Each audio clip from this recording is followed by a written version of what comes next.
사람들이 많이 보는 프로그램 중에 하나가요, 나는 자연인이다 라고 하는 프로그램이 있다고 합니다. 저도 몇 번 봤습니다.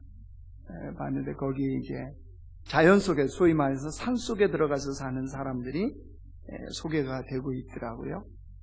근데 그 내용을 보면 왜 자연 속에 자신이 들어와서 혼자 살게 되는지, 이 이야기들을 이제 사연을 소개하는 거예요. 제가 본 것 중에 분류해 봤더니 마음에 상처를 입은 사람들, 이런 사람들이 보통 들어오더라고요. 몸에 질병이 있어가지고 질병을 치유하는 차원에서 들어온 사람들이 있고, 또 어렸을 때 그 고향 생각이 나고 부모님 생각이 나서 이렇게 들어오는 사람들, 뭐 이런 사연들을 가지고 사람들이 그렇게 자연 속으로 들어와서 삽니다. 그러면 이제 진행하는 이제 진행자가 들어가서 그 사람들을 만나고, 또 어떤 내용이 있었는지 대화도 나누고, 또 밥도 같이 먹고, 또 그들의 생활에 같이 동참하고, 뭐 이런 이야기들을 보여주더라고요. 근데 사람들이 그걸 보면서요, 마음에 동경을 한답니다. 나도 기회만 주어지면 저 자연 속에 들어가 살 거야. 나도 기회만 주어진다면 그런 나는 자연인이다 같은 삶을 나도 살 거야. 이런 동경의 마음을 갖는다는 거예요. 그럴 수 있다고 생각합니다. 이유야 다 내버려두고. 근데 제가 그걸 보면서 두 가지 생각을 하게 되었어요. 하나는, 왜 나는 자연인이다라고 자연 속에 들어간 대부분의 사람은 남자일까? 저는 제가 본 게 다 남자만 봤어요. 그랬더니 일부 때 얘기하다가 여자도 나왔대요. 그래서 제가 볼 때는 9대1. 왜 9대1로 이렇게 남자가 많이 들어갈까요? 어쨌든 그런 생각이 들었고, 두 번째로는 세상 속에 우리들이요, 우리 예수 믿는 사람들은 나는 그리스도인이다 라고 당당하게 근사하게 삶을 사는 삶은 뭘까? 이런 두 가지 질문을 하면서 그 프로그램을 보게 되었습니다. 지금 우리는 2020년 새해를 맞이했습니다. 새해 첫 주입니다. 첫 주 주일 예배를 하나님께 지금 우리 올려드리고 있는데요. 어쨌든 주님이 우리에게 새로운 해를 주셨잖아요. 이 새로운 해가 우리에게 정말로 새로운 기회, 하나님 앞에서 새로운 기회가 되기 위해서는 우리는 어떤 삶을 살아야 될까요? 작년에 새해를 준비하면서 제가 이렇게 봤던 책이 하나 있습니다. 트렌드 코리아 2020년. 이 책 중에서 제 눈에 띄는 것이 하나 있었어요. 왜 이 대한민국의 이제 이렇게 흐름을 이렇게 이제 이야기해주는 책이잖아요.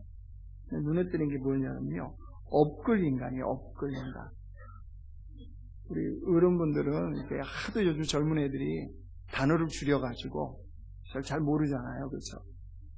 업글 인간이 뭐냐 그러면요, 자기 자신을 업그레이드 한다는 거예요. 업그레이드. 그냥 업그레이드한 인간 이러면 되지. 꼭 줄여갖고 업글 인간. 어제 물어봤더니 저희 아내도 잘 모르더라고요. 자기 자신을 업그레이드하는, 이걸 업글 인간이라고 하는 거예요. 근데 예전에도 우리 있었잖아요, 다. 인생을 업그레이드하라, 뭘 업그레이드하라, 이런 말 많았어요. 근데 요즘은요, 달라요. 뭐가 다르냐? 왜 업그레이드를 하느냐? 타인과의 경쟁에서 이기기 위해서 업그레이드 하잖아요. 또 세상에서 보여지는 성공이, 소위 말하는 그런 성공을 추구하기 위해서 업그레이드 하지 않아요. 그러니까 예전에는 저희 이제 8남매였는데 8남매 중에 한 명만 성공하면 됐잖아요. 그죠? 그래서 이게 같이 어우러 살았잖아요. 요즘은 아니에요. 죄송해요, 이 설교인데. 어떤 놈이 성공해도 8남매여도 다 각자인 거예요. 이게 지금 세상의 흐름이에요. 왜 그러냐면 이 업글이요, 뭘 추구하는 거냐, 뭘 자기 인생의 업그레이드를 하냐, 그러면 요 세 가지래요, 특징적인 게. 첫 번째, 운동으로 몸을 만드는 몸 업그레이드. 이게 첫 번째고요. 두 번째가 취미 있죠, 취미. 회사에서는 뭐 자기가 말단 직원이어도 요즘은 뭐 부장님 퇴근해야 눈치 보고 퇴근하는 직원들이 있어요, 없어요? 요즘은 없답니다. 바로 회사에서 어떤 일을 했느냐가 중요한 게 아니래요. 자기가 퇴근해서 자기의 또 다른 삶을 추구한다는 거, 올라베, 그죠? 그걸 추구한다는 거예요. 그래서 제가 이 이야기를 듣고 우리 교육자들은 아주 철벽 방어를 해야 되겠다. 아직까지도 제가 계속 해야. 저 퇴근하기 전에 퇴근하면 굉장히 기분 나빠요, 제가. 그러니까 이게 퇴근 시간 전에 제가 신방 갔다 돌아오는 걸 제일 싫어해요. 왜 저야 아직 젊지만 연세 드신 분들은 그렇잖아요. 집에 들어올 때 썰렁하면 굉장히 싫지 않습니까? 이쪽 보고 얘기해야 되는구나. 왜 그런 마음이 있어요? 우리 사무전사님이 제일 싫어해요. 빨리 좀 가시지. 뭐 집에서 부부싸움했는데 왜 안 들어가시냐고. 하도 안 들어가면 저희 집에 전화를 해요. 그리고 빨리 불러내라고. 그래야 자기가 퇴근한다고. 근데 요즘 세대는 안 그런 거예요. 취미 업그레이드이기 때문에 자기가 땡 되면 뭐 회식 뭐 이런 거 필요 없어요. 그냥 바로 퇴근한다는 거. 이게 이제 업그레이드가 아닙니다. 세 번째가 지식 업그레이드예요, 지식. 그냥 뭐 우리가 아는 공부에서 취하는 이런 지식이 아닙니다. 전혀 새로운 차원의, 남들이 알지 못하는 이런 새로운 차원의 강한 것을 추구하는 이런 지식 업그레이드예요. 그래서 세 가지로 이렇게 이거를 이제 축소해서 표현을 하더라고요. 핫한 몸, 딥한 취미, 힙한 지식. 이게 이제 업글 인간이에요. 자, 이것이 지금 세상의 흐름 중에 하나인데 참 달라도 굉장히 다르죠, 지금. 다른데 이런 세상 속에서 나는 그리스도인이다. 나는 그리스도인이다라고 우리가 당당하게 외칠 수 있는 이런 삶은 어떻게 이루어질까요? 분명한 건 이겁니다. 세상이 그렇다고 우리가 그렇게 세상을 따라가서도 안 될 뿐만 아니라 현실을 외면한 채 나는 그리스도인입니다 라고 외친다고 해서 세상이 듣는 건 아니다는 거예요. 그러면 도대체 이 새해를 우리가 살아가는데 정말 그리스도인답게, 하나님 백성답게 이 새해를 새해답게 사는 법이 무엇이냐는 거죠. 오늘 본문을 통해서 우리가 그것을 보고자 합니다. 오늘 말씀은 예수님이 비유로 말씀하시는 거예요. 이렇게 비유하시죠. 참 포도나무는 누구라 그럽니까? 예수님 자신이시고, 그 포도나무가 있는 포도원을 농사를 짓고 관리하시는 분이 누구세요? 하나님 아버지시고. 그러면 우리는 뭐라고 그랬어요? 그 포도나무의 가지라고 했죠. 가지. 자, 이렇게 이제 비유로 표현하시는데 중요한 건 이겁니다, 여러분. 포도나무에서 열매를 맺는 것이, 포도 열매를 맺는 것이 포도나무 자체입니까? 가지에서 맺습니까? 아니면 자연 속에 한 번도 안 들어가 보셨습니까? 그럼 포도 가지에서 포도 열매가 맺잖아요. 나무 자체에서 맺는 게 아니고 우리가 굳이 구분한다면 이 가지에서 포도 열매가 열린다는 겁니다. 그러면 이 가지의 소원이 뭘까요? 가지의 소원. 가지의 소원이 뭐겠어요? 가지의 소원은 풍성한 열매를 맺는 거예요.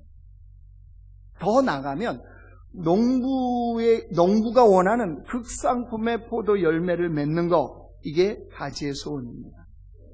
자, 우리 가지 있는 우리들, 새해 여러분 그런 마음이지 않아요? 진짜 하나님이 원하시는 삶을 살고 싶다. 하나님의 기뻐하시를 그 삶을 살고 싶다. 다 우리 이런 마음이 있잖아요. 그러니까 오늘 와서 같이 예배 드리는 거고 하나님 믿는 백성 우리가 사는 거 아니겠습니까? 자, 그렇다면 이 가지의 소원이 분명하다면 풍성한 열매를 맺기 위한 필수 조건이 하나 있습니다. 이거는 분명한 진리입니다. 가지는 이 나무에 붙어 있어야 열매를 맺어요. 아무리 가지가 화려하고 아무리 가지가 뛰어나도 나무로부터 분리되는 순간부터 이 가지는 말라가게 되어 있습니다. 말라 죽습니다. 말라 죽으면 어떻게 합니까? 불에 던져서 태웁니다. 아무런 소용이 없습니다. 그 열매 자체는 꿈도 꿀 수가 없죠.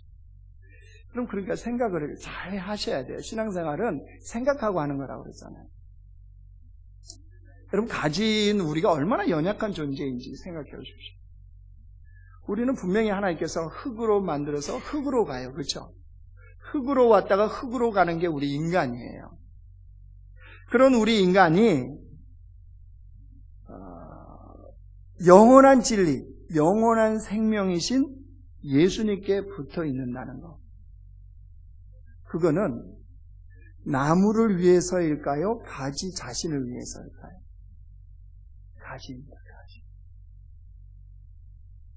여러분, 이 진리를 깨닫지, 우리 인간이 우리가 아무리 뛰어나고요, 아무리 똑똑하고 아무리 엄청난 계획이 있어도 여러분, 그 코의 호흡이 딱 멈추면 어떻게 됩니까? 아무런 소용이 없어요. 아무런 소용이 없어요. 여러분, 그게 우리 인간의 실체예요. 그런 인간에게 영원한 진리와 영원한 생명이신 주님께 붙어 있으라는 것은, 그것은 철저하게 주님의 사랑입니다. 근데 이걸 깨닫지 못하면 뭐라고 그러죠? 아니, 왜 예수님 믿는데 이게 이렇게 무거운 짐을 주냐는 거예요. 왜 이렇게 속박을 하냐는 거예요. 왜 이렇게 귀찮게 구냐는 거지. 그래서 흔히 외치는 아우성이 뭐예요? 그냥 나 좀 내버려 둬요. 나 좀 내버려 둬요. 여러분, 근데 이 외침이 얼마나 어리석은 아우성인지 아시겠죠? 가지는 그냥 내버려 두면 어떻게 된다고요? 말라진다니까요. 나무로부터 떨어진 순간부터 가지는 마르게 돼 있어요. 마르게 되면 어떻게 한다고요? 불에 태우는 것밖에 안 돼요. 자, 그러면 우리가 주님께 붙어 있는다. 가지로서 나무이신 주님께 붙어 있다는 거, 주님 안에 거한다는 거, 이게 여러분 무엇을 뜻하냐 말이에요. 4절 말씀 보십시오. 4절 같이 읽어요. 시작. 내 안에 거하라. 나도 너희 안에 거하리라. 가지가 포도나무에 붙어 있지 아니하면 스스로 열매를 맺을 수 없음 같이 너희도 내 안에 있지 아니하면 그러하리라. 7절에도 보세요. 시작. 너희가 내 안에 거하고 내 말이 너희 안에 거하면 무엇이든지 원한 대로 구하라. 그리하면 이루리라.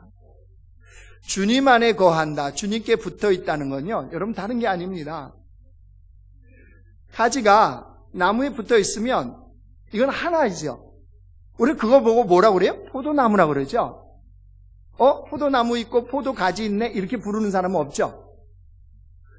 포도나무에 정상적으로 가지가 붙어 있으면 그 전체를 보고 우리는 포도나무구나, 아, 포도나무에 포도 열매가 맺혔네 이렇게 보잖아요.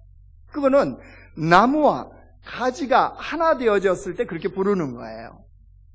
그와 같이 우리가 주님께 붙어 있다, 주님 안에 거한다는 것은 주님과 우리가 하나로 연합하는 거예요.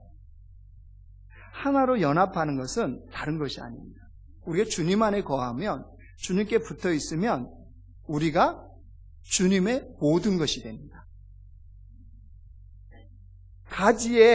나무에 가지가 붙어 있으면 나무가 볼 때는 이 가지가 뭐예요? 자기예요. 자기 자신. 맞죠? 그와 같이 우리가 주님 안에 거하면, 주님께 붙어 있으면 우리가 주님의 모든 것이 돼요. 왜? 우리를 통해 열매를 맺으실 테니까요. 마찬가지입니다. 그 가지의 나무가 모든 것이 되듯이 우리 또한 주님이 우리의 모든 것이 됩니다. 이렇게 연합하고 하나가 되면 이제 어떻게 달라지느냐 그러면요, 그때부터는 주님의 의미가 나의 의미가 돼요. 주님의 가치가 나의 가치가 돼요. 주님의 관심이 내 관심이 돼요. 주님의 가능성이 내 가능성이 돼요. 주님의 눈물이 내 눈물이 돼요. 왜요? 하나이니까. 연합했으니까. 여러분, 하나라는 것은, 연합했다는 것은 그 안에 풍성한 교제를 나누는 거예요. 풍성한 교제를 나누다 보면요, 일치가 돼요, 일치가. 그러니까 이건 당연한 거예요. 근데 내가 주님을 믿는 자로서 내가 나무에 붙어있는 가지라고 여기면서도 그렇게 생각을 하는데, 나는 주님이 관심 갖는 거, 주님이 눈물을 흘리시는 거, 주님이 가치 있게 여기는 게 나하고는 별로 상관이 없다. 나는 별로 무관한, 그것과는 무관한 내 삶, 내가 바쁘고 내가 힘들고 내가 어려워서 그거하고는 좀 무관하게 살아간다 라고 여기고 살고 있다면 여러분, 깊이 있게 들여다보시면 돼요. 나는 가지로서 나무에서 떨어져 있을 가능성이 많아요. 뭐 그러다가 어느 날 붙겠지? 아니요. 말라가고 있어요. 또 달랑달랑 붙어있는 가지가 있어요. 아시죠? 달랑달랑. 달랑달랑 붙어있다는 건 가지에서 열매를 맺을 수가 없어요. 왜냐하면 가지에 열매를 맺는 순간 가지는 찢어집니다. 그렇겠죠? 연약한 가지에는 열매가 맺으면요 찢어집니다. 그럼 바로 죽습니다. 그러니까 내가 예수를 믿음에도 내 삶에 예수님으로 인한 열매가 없다. 그러면 아마 달랑달랑 붙어있는 가지일 가능성이 많아요. 그러니까 여러분, 이러한 삶을 내가 신앙생활하면서 정상적으로 생각하시면 안 돼요. 왜 내게는 주님의 관심이 내 관심이 안 되지? 왜 주님이 가치 있게 여기는 게 내게는 가치 있게 안 여겨지지? 왜 주님이 그렇게 보시면서 눈물 흘리시는 그 영혼들을 바라볼 때 내게는 왜 그런 마음이 없지? 난 혹시 가지이신 주님으로부터 떨어져 있는 건 아닌가? 그러면 좀 심각하게 생각하셔야 돼요. 정상적일 수가 없잖아요. 나무에 붙어있는 가지라면 정상적일 수가 없어요. 그래서 주님께서는 뭐라고 그래요? 가진 너희들은 참 포도나무인 주님께 붙어있으면, 거하면 풍성한 열매를 맺는다는 거예요. 그거는 진리입니다, 진리.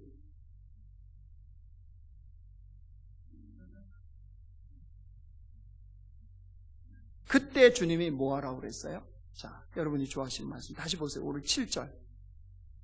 이게 올해 주제 말씀이에요. 같이 다시 한번 읽습니다. 시작.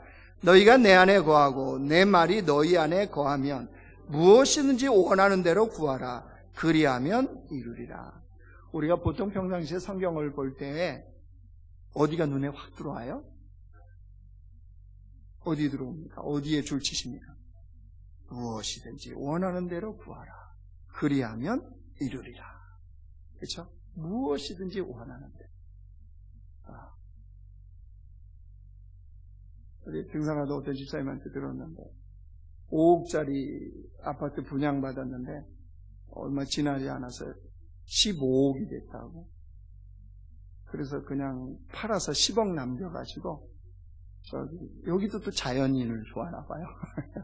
산속에 전원주택 짓고 들어가서 살고 있다. 땡기죠? 무엇이든지 원하는 대로 구하라. 주님, 저도 한 2, 3억짜리 아파트 당첨돼서 갑자기 이게 뛰어서 30억, 40억. 그죠? 무엇이든지 원하는 대로 구하라. 그리하면 이루리라. 약속하셨잖아요. 제 인생에도 그게 있게 해 주시옵소서.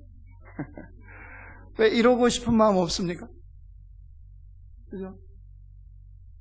좀 보여지는 세상, 좀 근사하게 좀 살고 싶은 이런 마음이 우리 안에 확 있잖아요. 근데 사실 이 말씀은 앞에가 강조해요. 그렇죠? 너희가 내 안에 거하고 내 말이 너희 안에 거하면, 뒷구절을 제가 정확하게 여러분에게 해석해 드리겠습니다. 그런 의미로 알고 보셔야 이 말씀이 그 말씀이라는 거 알죠. 자, 무엇이든지 원하는 대로 구하라. 그리하면 이루리라. 자, 분명히 주님 약속하셨어요. 자, 그럼 생각해 봅시다.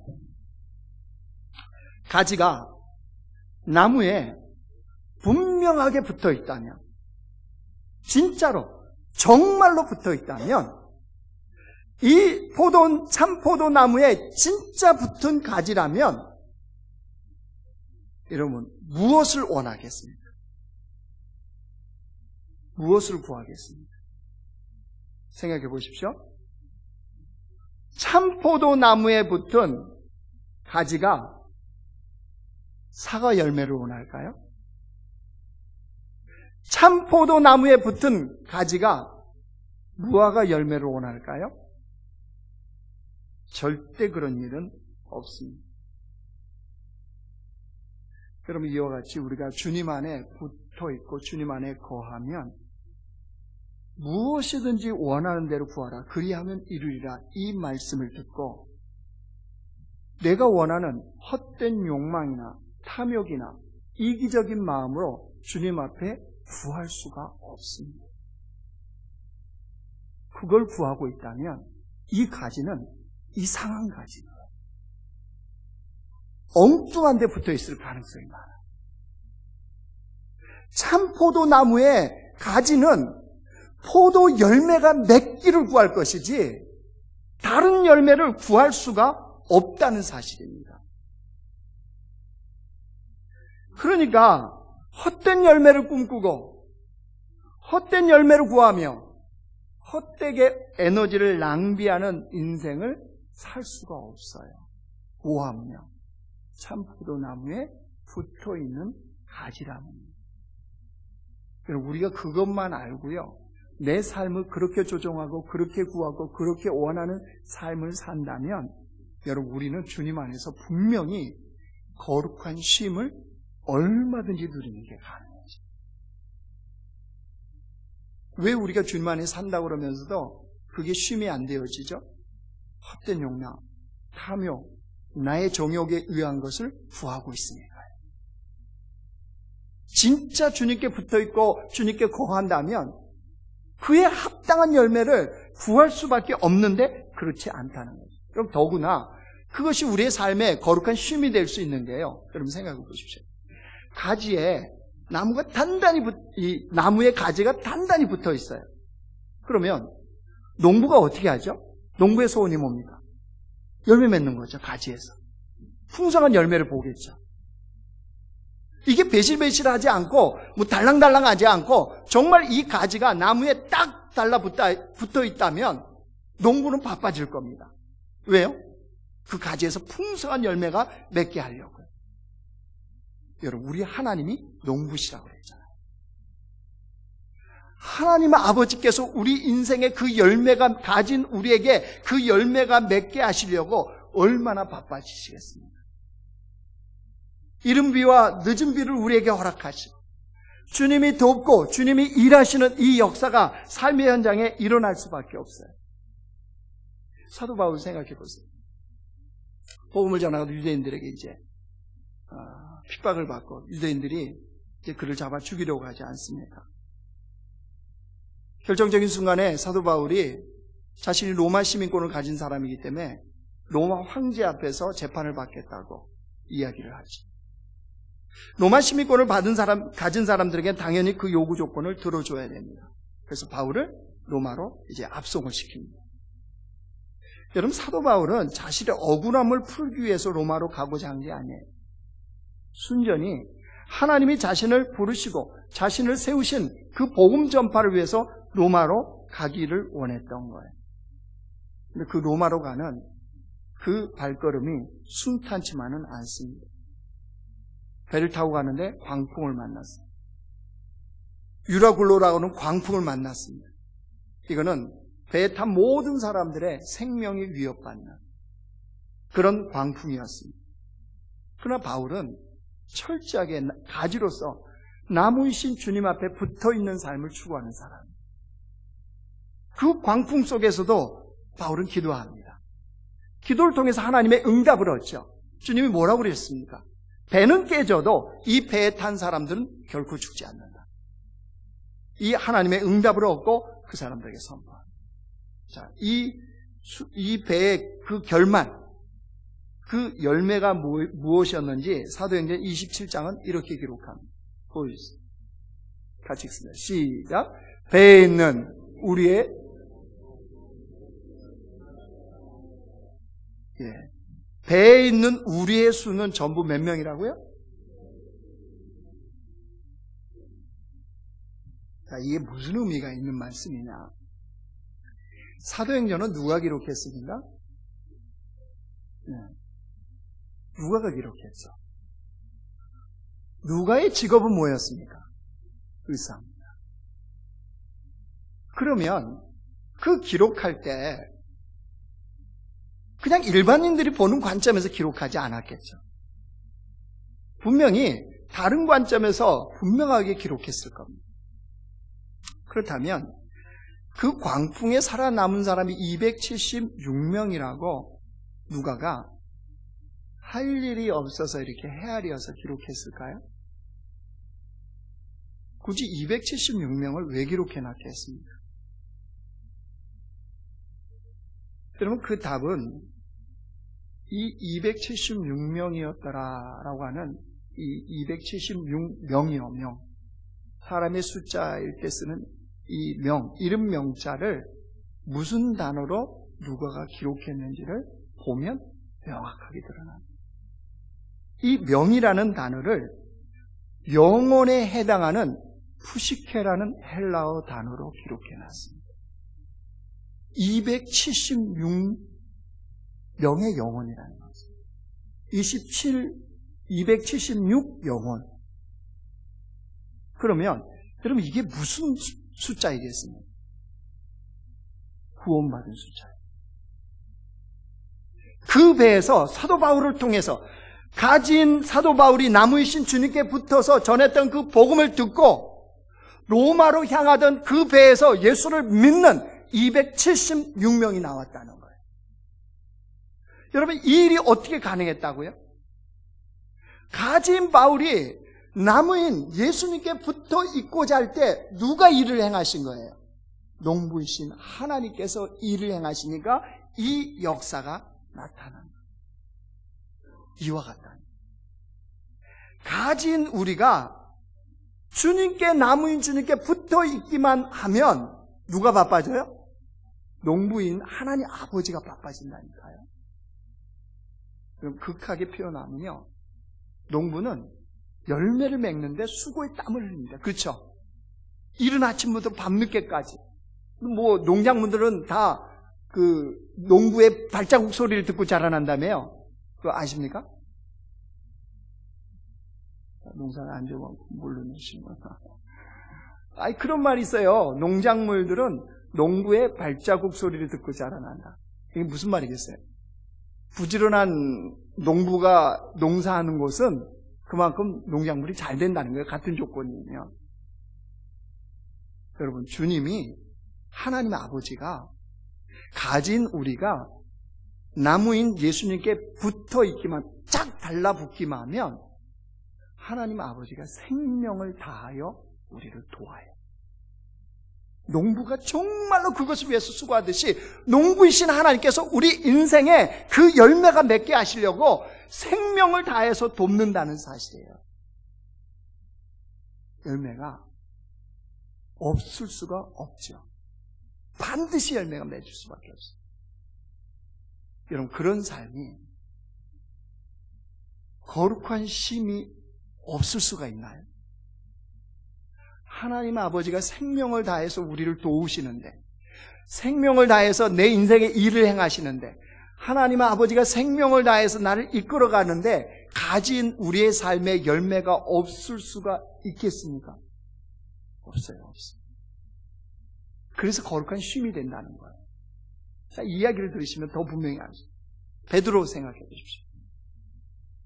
헤로드 왕이 유대인들의 환심을 사기 위해서 예수님의 제자 중에 제일 먼저 야고보를 잡아가지고 칼로 참수용을 합니다. 유대인들이 되게 기뻐하거든요. 그 유대인들의 환심을 사기 위해서 그 다음에 누구를 잡아들여요? 베드로를 잡아들입니다. 자, 베드로를 이제 잡아들이고 다음날 베드로가 이제 죽게 생겼어요. 근데 그 밤에 베드로가 뭐 하고 있는지를 사도행전 12장은 이렇게 기록합니다. 보여주세요. 같이 읽어요. 시작. 헤롯이 잡아내려고 하는 그 전날 밤에 베드로가 두 군인 틈에서 두 쇠사슬에 매어 누워 자는데, 그다음에요, 파수꾼들이 문 밖에 옥을 지키더니 호련히 주의 사자가 나타내매 옥중에 광채가 빛나며 또 베드로의 옆구리를 쳐 깨워 이르되 급히 일어나라 하니 쇠사슬이 그 손에서 벗어지더라. 자, 그 전날 밤이라고 그랬죠? 앞으로 좀 넘겨보실래요? 네, 헤롯이 잡아내려고 하는 그 전날 밤. 그러면 이제 날이 새면 이제 뭐 하는 거예요? 베드로도 참수용 당하는 거예요. 그죠? 자, 여러분이 그런 상황이다. 그러면 그 밤에 잠이 오겠습니까? 안 오겠습니까? 잠은 고사하고 뭔 잠입니까? 근데 그 다음 넘겨보세요. 쇠사들 다 메어져 있는데 누워서 자고 있대요. 여기서부터 더 이상해요. 근데 그 다음 봐보세요. 그 다음 어떻게 자고 있는지 보세요. 좀만 더 넘겨요. 베드로의 옆구리를 쳐 깨워 일렀다. 말했다. 천사가. 어떻게 잠들었다는 거예요? 근데 지금 졸고 있는 사람 좀 건드려 보세요. 깜짝 놀라서 일어날걸요? 이건 깊이 잠들 수가 없어요. 그죠? 왜? 예배 시간이니까. 근데 이제 진짜 깊이 잠들었으면 쳐야 되겠죠. 확 쳐야 깨어날. 그러니까 이 베드로가 지금 얼마나 깊이 잠들어 있는지를 우리가 알 수 있잖아요. 그거는 심령이 평안하지 않고는 그가 주님을 믿는 그 믿음이 아니고는 결코 불가능한 일입니다. 이게 어떻게 가능했다고요? 베드로는 가지로서 나무이신 주님 앞에 분명하게 붙어있는 거예요. 이때 베드로가 감옥에 들어가 있었을 때 초대교회는 밖에서 뭐 했어요? 기도했잖아요. 기도, 거룩한 심. 여러분, 그래서 가능한 거예요. 이제 말씀을 정리하겠습니다. 2020년 우리 교회 표어가 뭐예요? 기도, 거룩한 심이에요. 그냥 표로 끝나지 말고요. 진짜 거룩한 쉼이 내 인생에서, 내 삶의 현장에서 거룩한 쉼이 그 어디에도 어떤 것으로도 누려보지 못한 이 쉼이 기도를 통해서 이루어지는 것을 경험하는 한 해가 되셔야 돼요. 그죠? 우리가 거룩해진 거는 뭘로 된다고 그랬어요? 말씀과 기도로 된다고 그랬잖아요. 디모데전서 보여주세요. 디모데전서 4장. 같이 읽어. 시작. 하나님의 말씀과 기도로 거룩하여 지닌다. 그렇죠? 기도하면 거룩한 주의 백성으로 변화가 되어져요. 근데 그 안에 참된 쉼이 있다는 적용입니다. 여러분, 두 가지 적용을 여러분에게 드리겠습니다. 첫 번째, 이번 주죠. 이제 돌아오는 주 금요일부터 우리 SG 세미나입니다. 전 교인이 함께하는 겨울 SG 세미나입니다. 여러분에게 고면합니다. 바쁘실 겁니다. 일도 많으실 테고, 연초라 얼마나 일들이 또 많습니까? 그럼에도 불구하고 여러분 공동체 모두가 함께 올라가길 원합니다. 그래서 주님 앞에 머물면서 주님이 준비하신 그 풍성한 은혜를 경험할 수 있는 시간이 되길 원합니다. 우리 각자뿐만 아니라 우리 교회 공동체에 주님이 주시고자 하는 은혜가 있어요.